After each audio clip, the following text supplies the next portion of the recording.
Kemudian laisa lahu imamuhu laisa makmuman. Syarat berikutnya, yang kita jadikan imam bukan seorang makmum. Maksudnya apa Mbak? Kita lagi apa? Orang itu dalam sholat, umpamanya ya, ada orang sholat, kemudian orang itu makmum terhadap orang yang di depannya, kita jadikan imam, gitu maksudnya. Nggak boleh. Jadi yang kita jadikan imam itu mereka dia sholat dalam keadaan sholat sendiri, bukan menjadi makmum orang di depannya.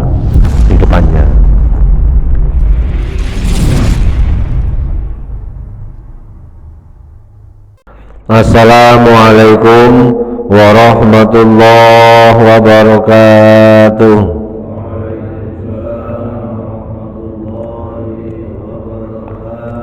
Bismillahirrahmanirrahim. Alhamdulillahi rabbil alamin. Wabihi nasta'inu ala umuri dunya waddin. Wassalatu wassalamu ala sayyidina wa maulana Muhammadin khatamil anbiya'i wal mursalin wa ala alihi wa sahbihi ajma'in. Qalu subhanaka la ilma lana illa ma 'allamtana innaka antal alimul hakim. Rabbi shrah li sadri wa yassir li amri wahlul 'uqdatam min lisani yafqahu qawli. Amma ba'd. Hadirin jamaah talim Masjid Al-Ikhlas Perumahan Krial Bakauheni 1 Sepatan Timur Tangerang Banten yang senantiasa dirahmati Allah Subhanahu wa ta'ala. Syukur alhamdulillah kita panjatkan kehadirat Allah atas segala nikmat dan karunia-Nya.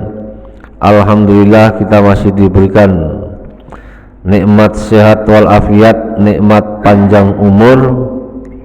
Kita bisa hadir di masjid untuk melaksanakan kewajiban kita yang amat berat, sholat subuh berjamaah, karena sholat yang paling berat adalah sholat subuh.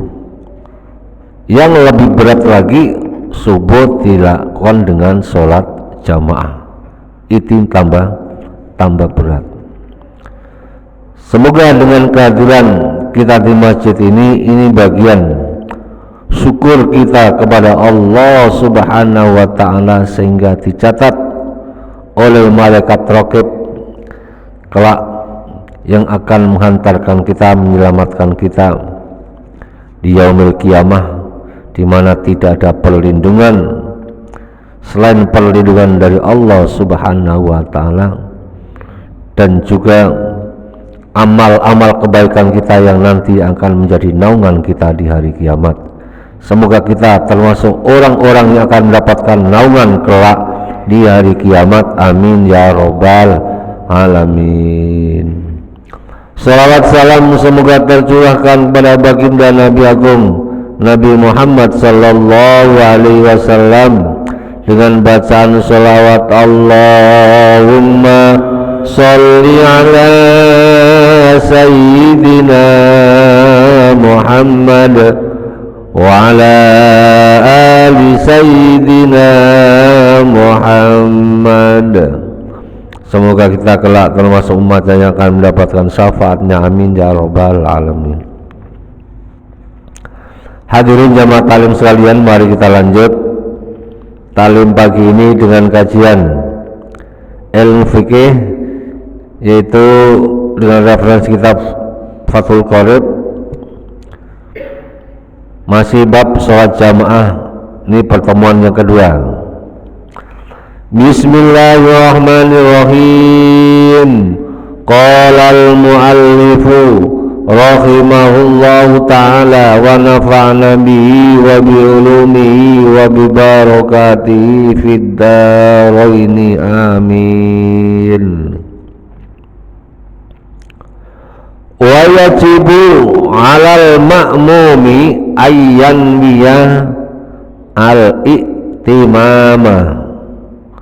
Wa yajibu dan wajib harus 'alal ma'mumi bagi makmum ayyan biya berniat al-i'timama niat menjadi makmum awil iqtida'a atau niat mengikuti imam bil imami dengan imam.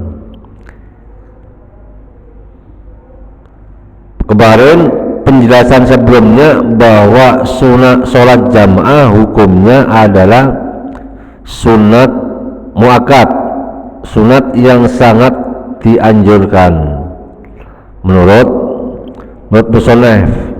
Kalau kemarin menurut Imam Nawawi malah hukumnya apa Pak?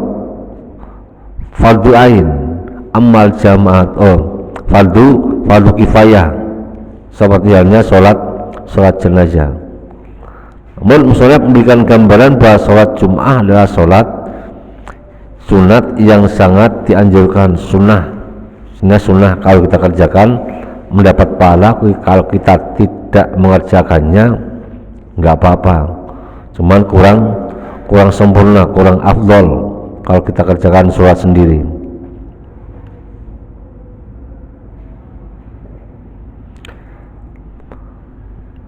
Dalam sholat jamaah tuh kemarin harus sholat yang dikerjakan ada imam, ada makmum, minimal makmum satu orang, supaya jamaah kita itu sholat jamaah tersebut sah.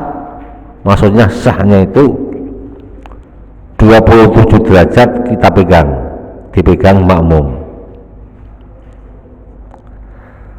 supaya 20 derajat tetap enggak hilang, sehingga makmum seorang sholat jamaah yang menjadi makmum wajib dia niat ayyan wiyal i'timama, dia harus niat menjadi imam.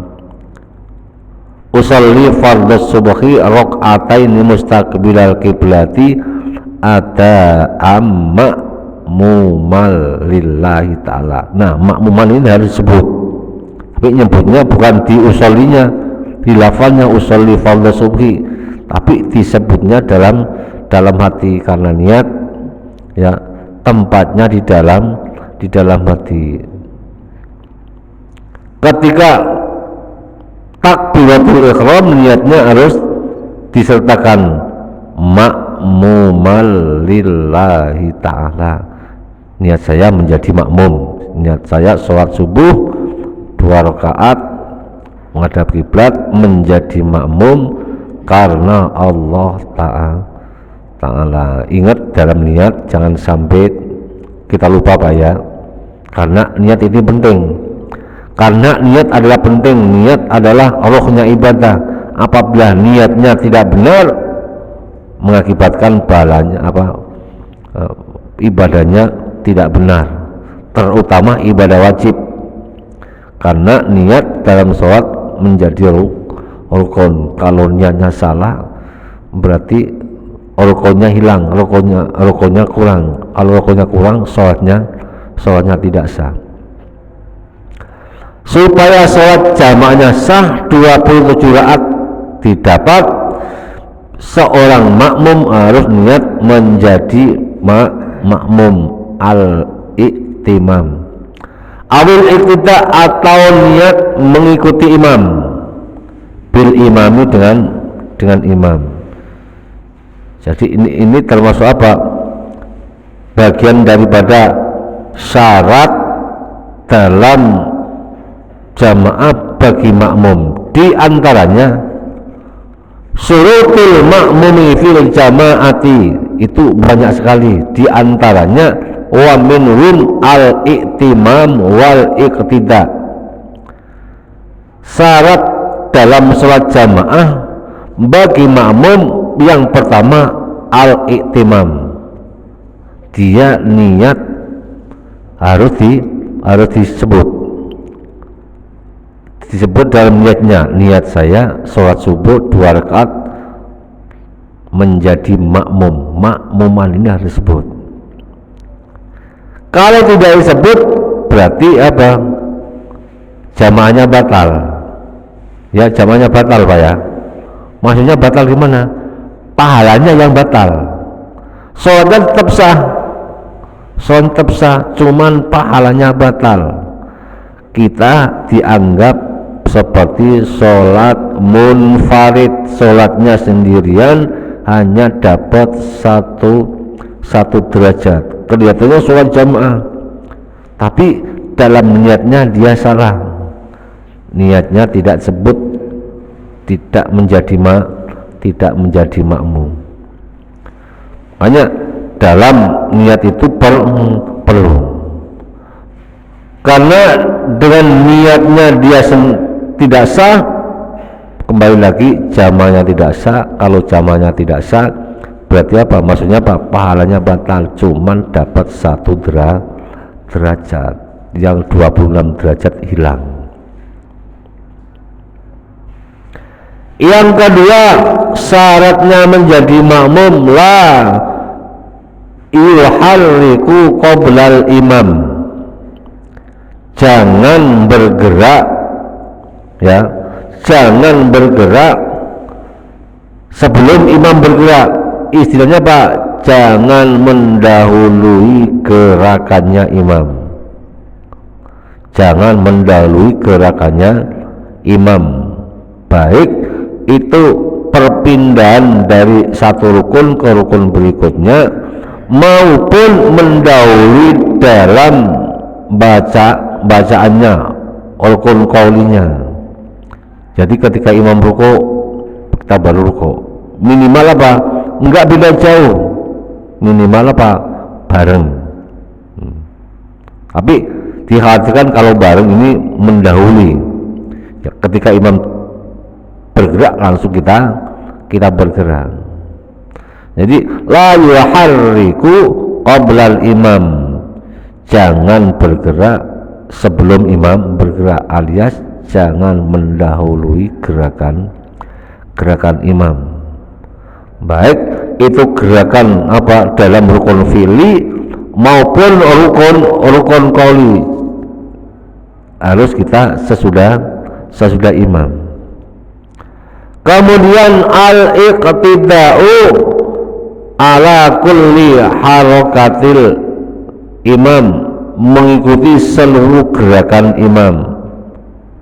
Jangan imam bergerak kita masih santai mati, masih membaca. Imam ruku ya harus ruku, imam sujud kita harus sujud, imam duduk makmumnya harus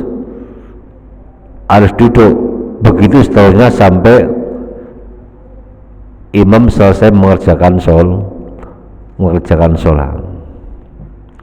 Kemudian syarat berikutnya mauqi'ul ma'mum wara'ahu, posisi makmum harus di belakang imam. Posisi makmum harus di belakang imam. Yang minimal apa? Untuk batas kita di belakang imam itu sejauh mana? Kadang kalau kita lihat ada orang sholat jamaah makmumnya 1, kemudian softnya dia selalu mendekat dengan imam. Ada yang sampai apa? Barisnya bareng, mepet, softnya seperti sama gitu ya, seperti sama. Yang jadi ukuran itu apa? Di belakang imam itu yang menjadi ukuran,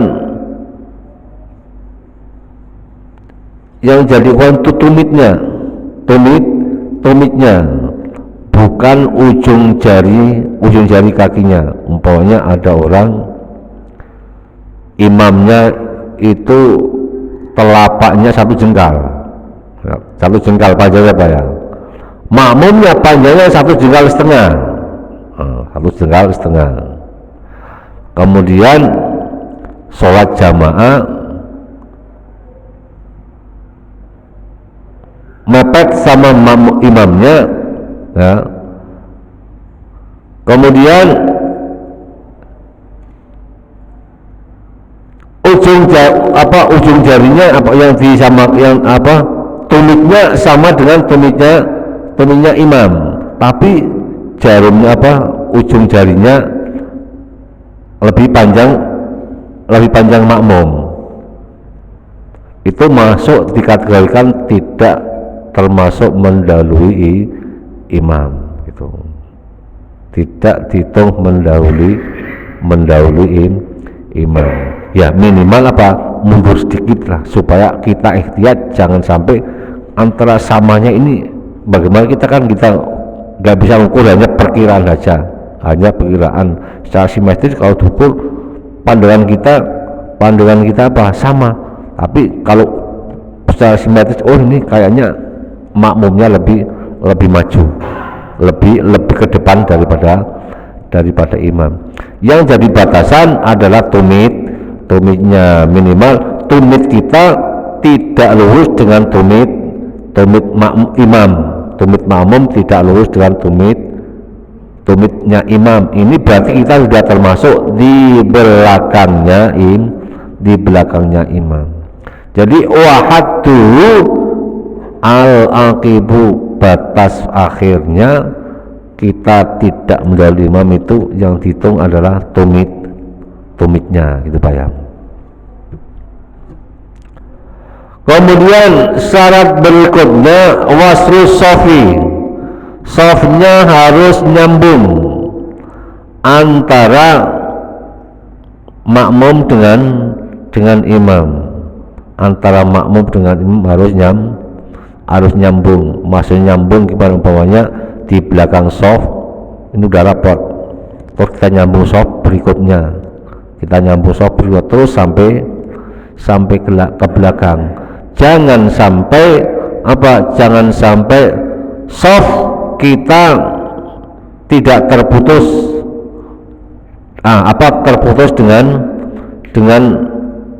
dengan imam.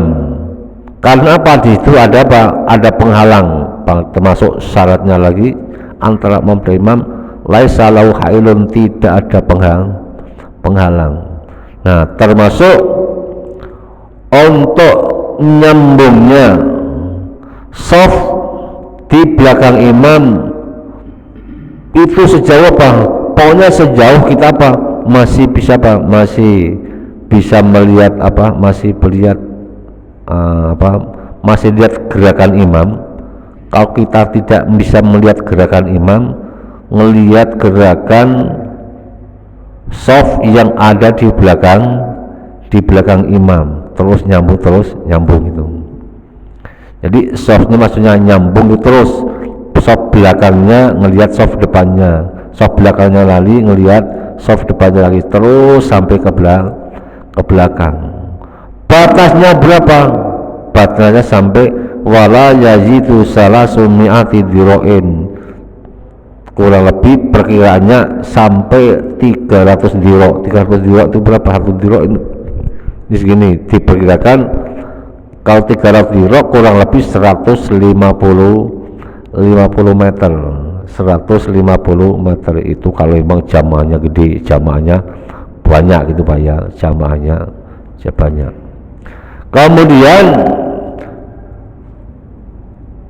laisa lahu hailun, antara makmum dengan imam tidak terhalang oleh tidak terhalang oleh sesuatu. Mungkin terhalangnya oleh tembok, terhalangnya oleh tembok yang permanen. Kemudian walaupun itu terhalang oleh contoh pintu kaca, jendela kaca, seperti seperti halnya di masjid kita ini ya, dan banyak masjid-masjid yang lain. Karena kondisinya sekarang itu masjid sudah pakai AC Pak ya, masjid pakai AC, kemudian ketika sholat sudah berjalan masjidnya ditutup, kemudian jamaahnya masih ada lagi di belakang, kemudian pintunya tertutup, jamaahnya ada di belakang, ada yang di samping lagi, pintunya dalam kondisi tertutup. Ini ada beberapa versi.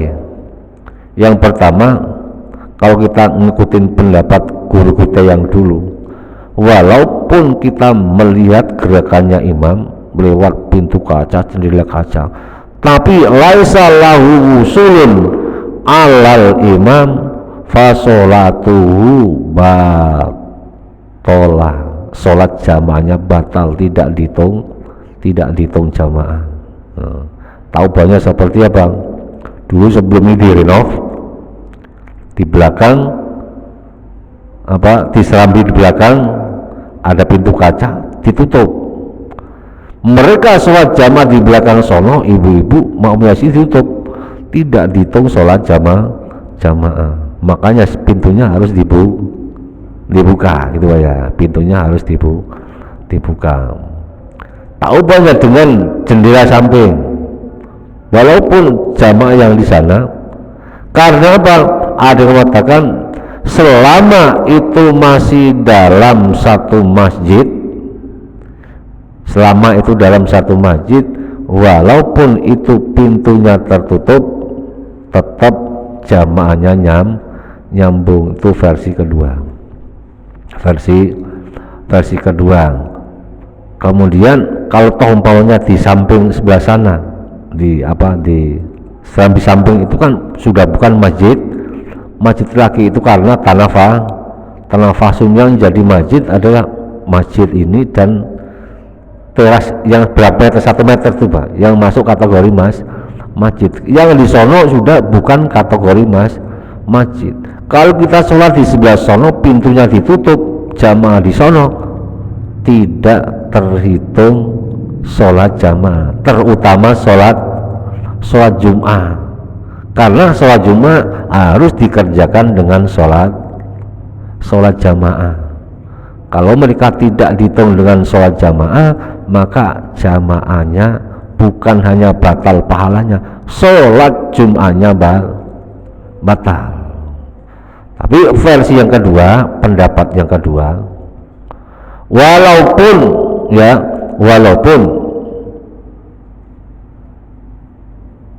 terhalang oleh pintu kaca, jendela kaca, selama jamaah yang di samping di belakang bisa melihat shaf di depannya lagi, walaupun tidak ada pintunya, tetap sholat jamaahnya sah. Tapi menurut jumhurul ulama ya, banyak yang memilih harus ada usul, ada pintu yang terbuka, jendela yang terbuka, supaya itu jamaahnya tetap sah, jamaah yang di belakang maupun di samping itu terhitung menjadi mereka ngikut sholat jamaah, alias jamaahnya sah gitu. Kemudian masuk pada itu ya, berarti makanya kadang-kadang kalau kita datang sholat Jumat ya, di sana pasti nanti kan, walaupun saat kita masuk itu belum ada jamaah yang baris, tapi begitu khutbah sudah jalan ya, terutama sholat Jumat pasti di samping itu penuh. Makanya kadang-kadang kita dibuka pintunya dibuka walaupun tidak full, separuh. Itu tujuannya Pak, supaya usul antara jamaah yang di samping dengan jamaah yang di shaf yang di dalam itu nyambung ya.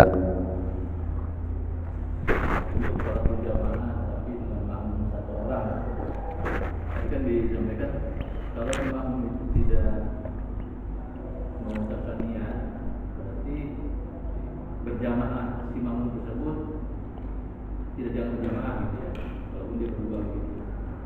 Bagaimana dengan kondisi imamnya? Si imam dia tidak saja. Ya. Kedua, kalau tadi berdua sholat begini, kemudian dia hanya memepetkan itu.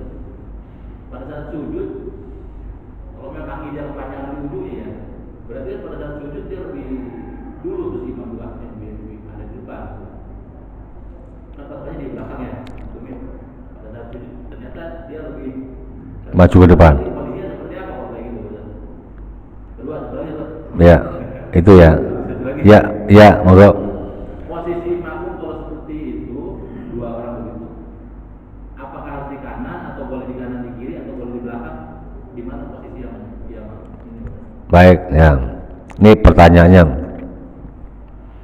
Pertanyaan yang pertama, bagaimana kalau sholat jamaah terdiri dari imam dan makmum saja?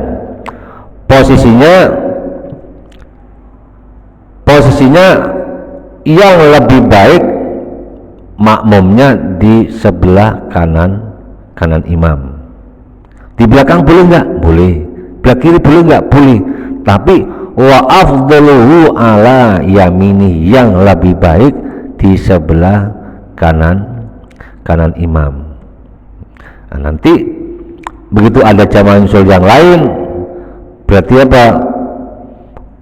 Makmum yang datang pertama menyesuaikan mundur, kemudian jamaah yang lain di belakang imam. Nanti yang lain nusul, akhirnya apa? Masuk kiri, masuk kanan, masuk kiri, masuk kanan. Jadi disesuaikan softnya, jangan ke kanan semua, disesuaikan, harus supaya posisinya tengah-tengah. Kemudian bagaimana kalau makmum satu, imam satu, makmumnya cuma satu, kemudian tadi kan tidak boleh mendahului barisnya imam. Kemudian tadi rata dengan imam boleh nggak? Itu ikhtiar. Dikhawatirkan nanti apa? Gerakan kita apa? Pas kita lagi sujud seperti yang teman Pak Arno itu mendahului imam. Kalau lagi sujud yang jadi ukuran berarti apa? Ketika lagi sujud itu kakinya apa ujung jari ini ketika lagi sujud. Ketika lagi berdiri yang jadi patokan adalah apa? Tumitnya. Tumit kita harus di belakang tumit imam. Ketika lagi sujud, jari kita harus di belakang jari imam. Kalau sama, ada yang mengatakan kalau antara imam dan makmum berdirinya sama, ada yang mengatakan itu jamaahnya batal. Untuk lebih ikhtiatnya harus minimal sedikit di belakang imam. Itu umpamanya apa? Istilahnya apa? Mungkin sholatnya itu adalah apa? Teman yang setia sampai sholatnya apa? Makmum dan mepet banget itu, mepet banget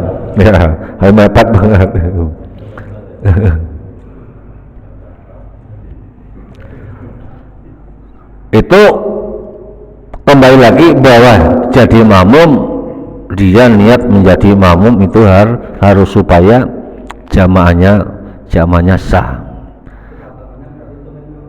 Patokannya tumit. Kita apa di belakang imam itu patokannya tumit, bukan patokannya ujung jari kaki. Kalau imam dia niat menjadi imam, hukumnya apa? Sama, hukumnya juga sunat, tidak wajib.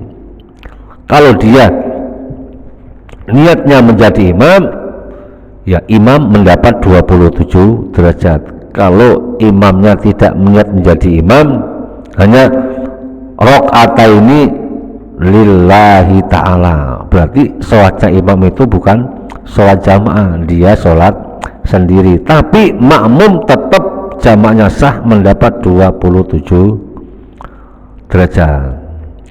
Untuk yang wajib niat menjadi imam adalah sholat Jum'ah.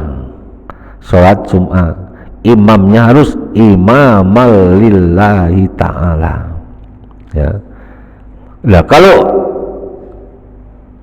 jamaahnya, pertanyaannya, kalau umpamanya imamnya tidak imaman, sholat jamaah sah apa? Jamaah imamnya, kita harus husnudzon. Kita harus husnudzon. Kalau memang imamnya tidak niat imaman, berarti apa? Imamnya yang menanggung dosanya. Karena dalam sholat Jum'ah itu niat imam harus wajib niat menjadi imam. Ada beberapa hal seorang imam dalam sholat jamaah yang niatnya wajib harus disebut menjadi imam. Yang pertama sholat Jum'ah, yang kedua sholat jamaah tapi dinadarkan. Sholat jamaah tapi dinadarkan. Nadar melakukan ibadah yang sunat itu harus dikerjakan. Tapi nadar melakukan hal yang wajib, nadarnya tidak sah. Kalau saya berhasil, saya nadar sholat zuhur umpamanya, tidak dinadarkan juga sudah wajib. Tapi kalau jamaahnya kan sunat. Kalau saya berhasil, nanti kita sholat jamaah, sholat subuh umpamanya, sholat subuh. Kemudian imamnya harus dibilangin, Pak, karena ini sholat subuh kita ini, sholat jamaah subuhnya ini nadar, Pak Imam jangan lupa niatnya imamnya, niat jamaahnya menjadi imam harus disebut. Kemudian ada lagi seorang imam niatnya wajib menjadi imam, itu sholat mu'addah. Apa itu sholat mu'addah? Umpamanya ada orang datang ke masjid pengen sholat jamaah, begitu sambil masjid sholat jamaah udah selesai, dia mau sholat sendiri, berarti dia ketinggalan jamaah. Kemudian dia minta tolong, Pak, minta tolong imamin saya supaya saya bisa melakukan sholat jamaah. Nah itu namanya sholat mu'ad. Saya udah sholat kok Pak. Nggak apa-apa, sholat lagi, nggak apa-apa, sholat lagi. Kemudian saya udah sholat kok, udah imamin saya aja, nanti tak kasih kopi gitu. Gitu. Tak kasih kopi, sholat lagi. Boleh, sedikit-sedikit begitu juga boleh, Bu. Boleh. Tujuannya apa? Menolong jamaah yang lain supaya mendapat 27 derajat. Berarti ketika seperti itu niatnya menjadi imam juga wajib. Itu Pak ya. Ya Pak. Niatnya sama. Usolli fardhu subhi rakaataini mustaqbilal qiblati imaman, yang jadi imam tetap imam, bukan lil mu'addati, bukan. Itu karena apa? Zaman Rasulullah ada seperti itu. Ada orang yang datang sholat itu tadi, sholat mau jamaah tapi terlambat, begitu sampai di masjid jamaah sudah selesai. Nabi perintah, maukah engkau menolong saudaramu yang ingin 27 jam? Mau ya Rasul. Kamu jadi imam untuk si orang itu, jadi sholat berdua, imam dan makmum, padahal tadi dia sholat. Itu Pak ya. Ya.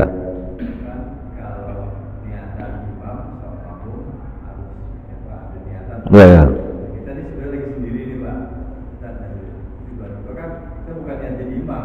Ada orang datang, apakah harus kita membaca niat lagi berubah menjadi imam atau diteruskan? Loh, kemarin saya sampaikan Pak Hilman itu kan yang lalu sudah ditanyain Pak Hilman, bagaimana ketika lagi kita sholat sendiri tiba-tiba ada orang di belakang kita mengikuti jadi makmum, apakah kita merubah niat kita jadi imam apa tidak?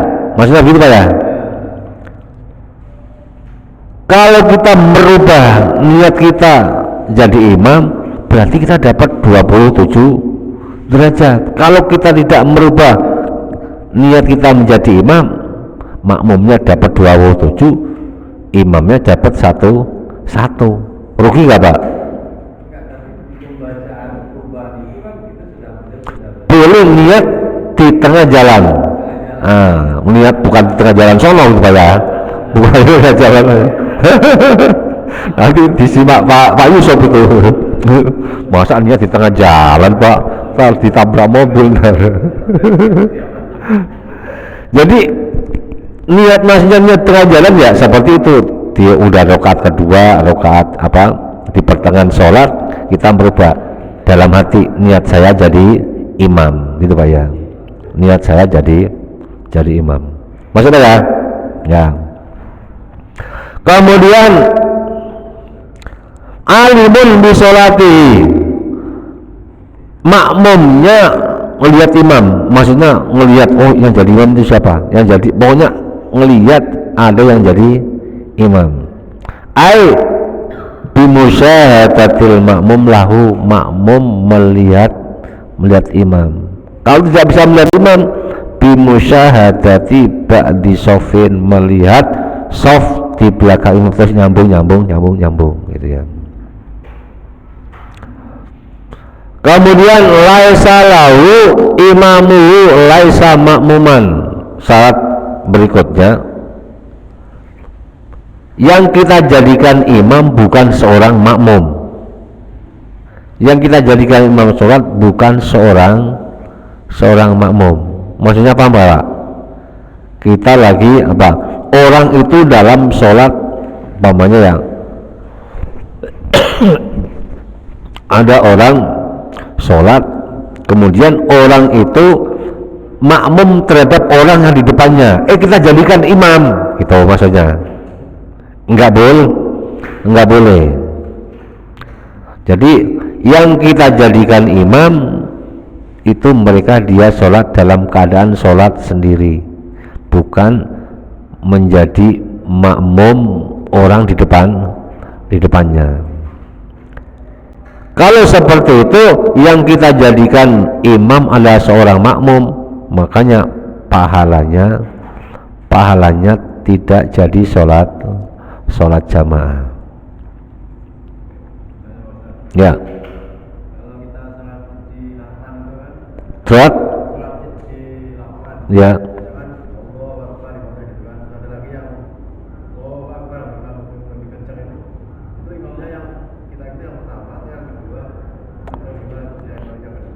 Nah, karena kita tidak mendengar suara imam, di situ ada seorang yang meneruskan suara imam, atau disebut Bilal ya, berarti boleh kita pakai perkiraan, berarti imam sudah dengan suara yang jauh ya, suara yang jauh,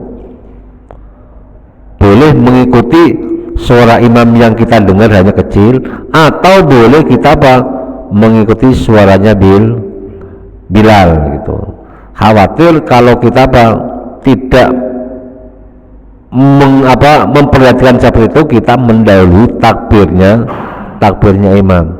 Jadi ada yang mengatakan Allahu Akbar, baru kita Allahu Akbar.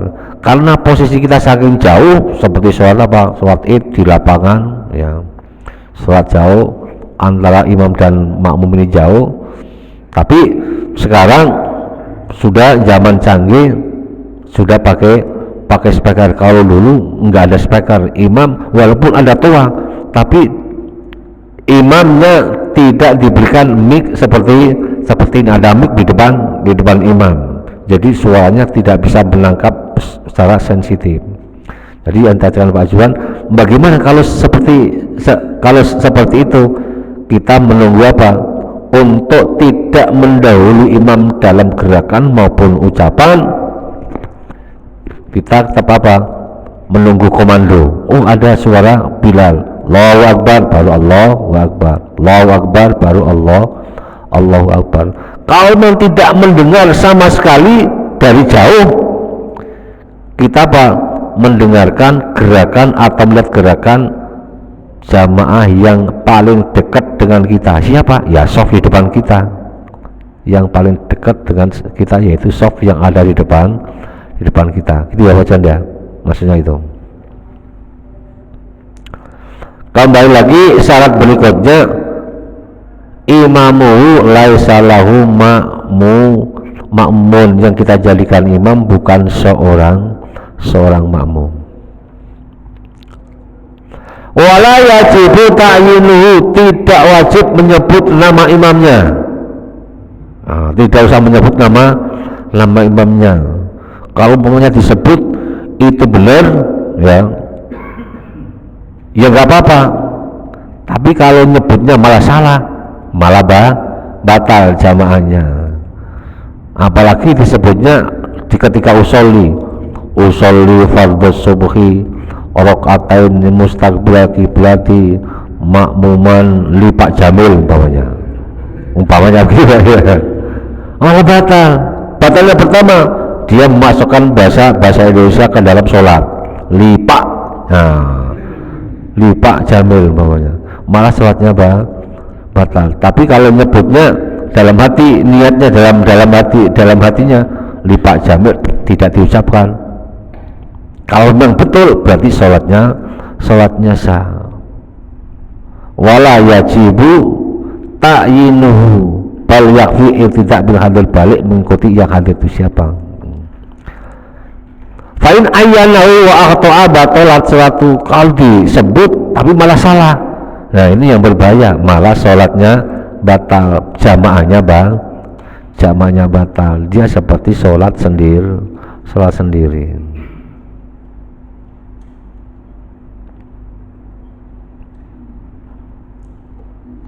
Masuk Pak ya, ada pertanyaan lagi? Nah ini ya. Tadi sholat yang kedua ya. Kalau misalkan kan kita pada musola yang kecil, dia untuk menulis sholat sholat wajib itu misalkan cuma ada berdua gitu. Nah si imam itu masuk mihrab karena di tempat imam. Iya. Si makmum ini apakah dia mepet ke depan atau emang imam mestinya ke belakang aja gitu? Kalau umpamanya makmum satu, tapi pas sholat fardu masuk, imamnya sudah di mihrab, ya kita tetap di belakang shaf. Jangan di mihrab dua-duanya gitu kan. Ini mah imamnya saingan ini ya.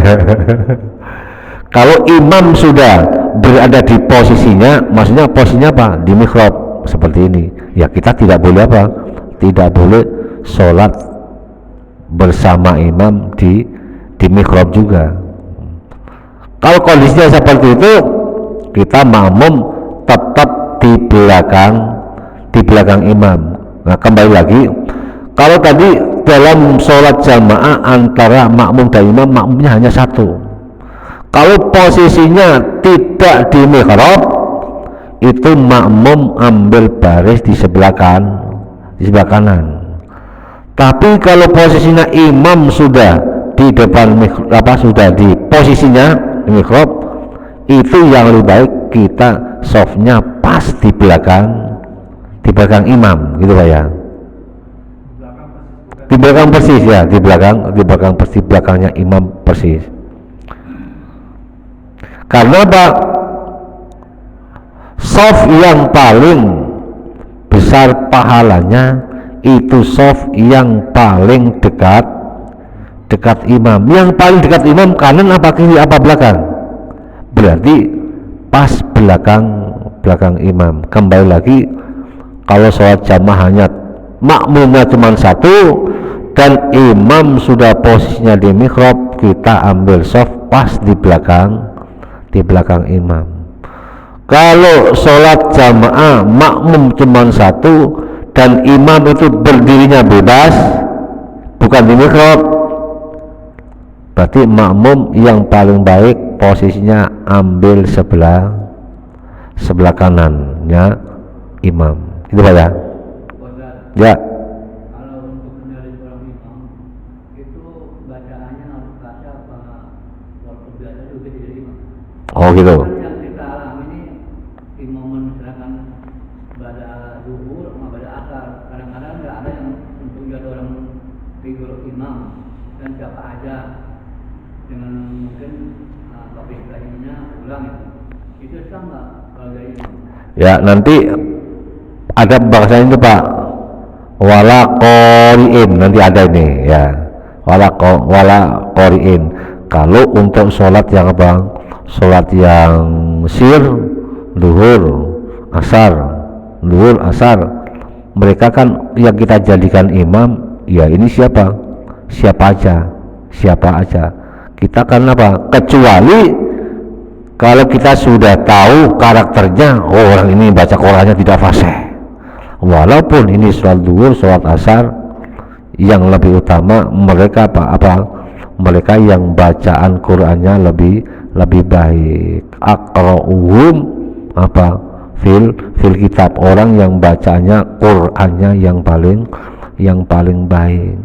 Tapi kalau kita tidak tahu apakah orang yang kita jadikan imam bacanya baik apa tidak, kita kan nggak tahu, berarti kita harus husnudzon, itu Pak ya. Ya. Kalau misalkan jika imam mengikuti imam pergerakannya gitu. Nah, maksudnya kan begitu imam bilang bar begitu kan, nah makmum itu juga mengikuti. Nah, cuman kadang-kadang kalau misalkan sholat yang jahar misalkan, nah rakaat yang ketiga imam ini baca Fatihahnya cepat.